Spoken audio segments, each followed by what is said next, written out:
This is actually where the apple trees start.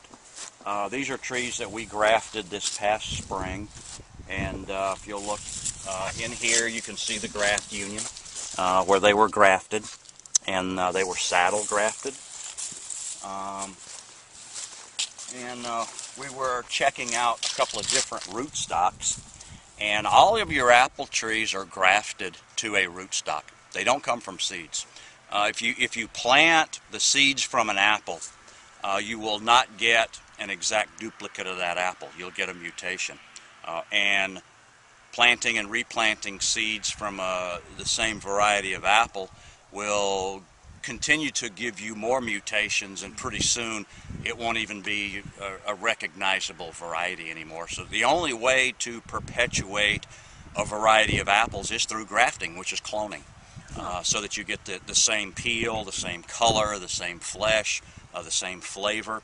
And that's been going on for literally thousands of years. Grafting pretty much started with the Chinese around 3000 BC.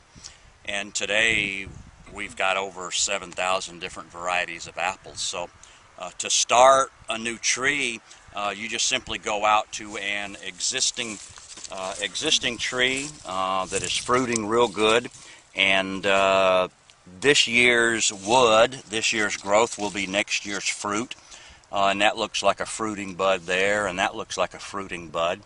And so if you would to cut this right here, this would then become a scion, and then you would then take the scion and graft it to an existing rootstock like this.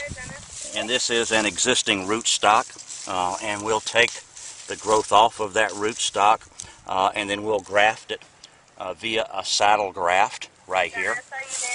And this is actually a graft joint here, and we simply use electrical tape to tape our grafts together. It holds up real good in weather. It stretches real well with the tree as it's growing and as the graft is callousing off. And I've left a couple of these with tape on them so that I can actually demonstrate to folks when we're doing tours and that type of thing where the graft is and how the graft will callus off and harden off. It takes about 6 weeks for the graft to callus off. We typically will do our grafting in April, early April. We'll cut the scions while they're still dormant, and there's your graft union, and there's the original saddle graft. A saddle graft looks like a V, just like this, and then when you cut the scion to the rootstock, they fit together, and the wood has to be tight, and it has to be cambium to cambium, which is the outer bark layer, and when those match up perfectly, typically your graft will take. So after you've grafted a tree, how long will it take before they start fruiting? It starts producing fruit. These could start producing fruit next year.